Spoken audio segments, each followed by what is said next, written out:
you.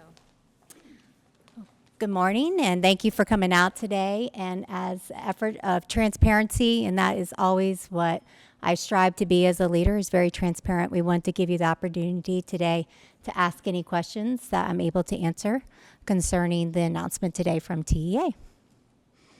So I'll open it up to questions.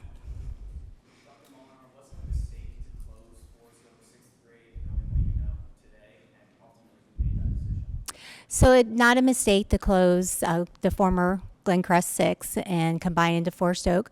That was always our intention, as we are under the 1882 partnership with Texas Wesleyan.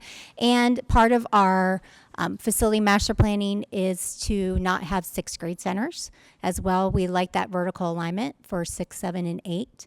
So we definitely need to move in that direction. Closing a school is not the root cause. It's what's happening inside a school and what type of instructional delivery we're providing for our students. Dr. Molinar, feeling when you got the news? I got the news. I knew that a decision was coming. For me, it's like next steps. Like, how do I make sure our students continue getting the education they need, the daily instruction? And then how do I make sure also our parents know that we are going to take care of their students? And how do I keep our community together as well as our internal staff? So for me, that's when I go into the hard work and really think about how can I put out messages and make sure people feel we're moving forward and this is a transition. Going off of that, what reassurance can you give parents today about their child's future? Yeah. That's a wonderful question. I appreciate that. So I just completed a video and a letter that we have released to our staff and our parents. And our commitment is that we are here for kids. What the process we're going through right now is a very adult-centered on how to support our students in their academic success. But however, every single day is about their students, and I want to make sure our parents know that. I also had a Zoom meeting with all of our campus principals to reiterate that's our focus. That will remain our focus, has been since I've taken over, and will continue to be. But nothing changes. You know, we did have a couple parents say, "Do I bring my child to school today?" Yes. Well, this is your school district. These are your schools, and I believe in public education. Dr. Molinar, the conservator is going to have broad scope, starting very quickly while the current board is still in place. Can you talk to me about the process that you and the board are going to undertake in working with this conservator between now and when this new board takes over? So I don't have details on the process. I was able to speak to the commissioner yesterday, and as things unfold and the timeline is a little bit more clear for me, as well as our board, then we'll work on that process. I respect his decision. I know he had to make a decision. And so whoever he names as the conservator, I look forward to working with them. We have great, wonderful initiatives that are aligned by TA, suggested by TA. So I have faith he will give a conservator to our district who also can help us implement and keep the momentum. When I talked to him this morning and I asked, clearly he has said the board are nice people, but they have failed the students of Fort Worth for years upon years. And I said to him that you are their choice. You were the person who the board believed in. And I asked him, is the fact that you were their choice something that could potentially cloud his opinion of you?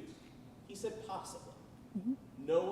Assuming that you want this job, how do you, between now and whenever he makes the decision, let him know that why you're the person, even though you're their person who he doesn't necessarily seem to have the best opinion of? So our commissioner is data-driven, and that he's very easy to read with only that fact in mind. He's about data and results, and that's my job, is to get the results for our students, not for adults, but for our students. So I'm going to continue that work, and he will make that decision.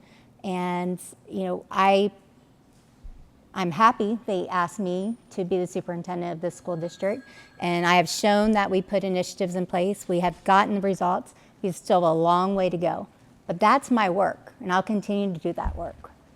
Dr. Molinar, so in the letter today, you said that the trustees are reviewing all available options. Can you clarify what that means? Our trustees have the option, which would have to be decided together as a board and take board action to appeal.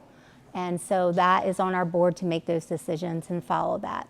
Do you have any feel for whether they are? I don't at this time. You know, they would need to meet and have that discussion, and I've just not been a part of that at this time.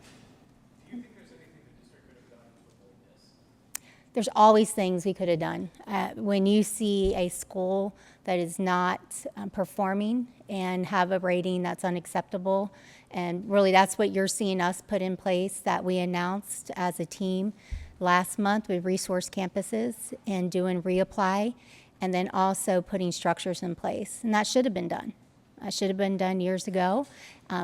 No campus should be 5 years or more unacceptable rating.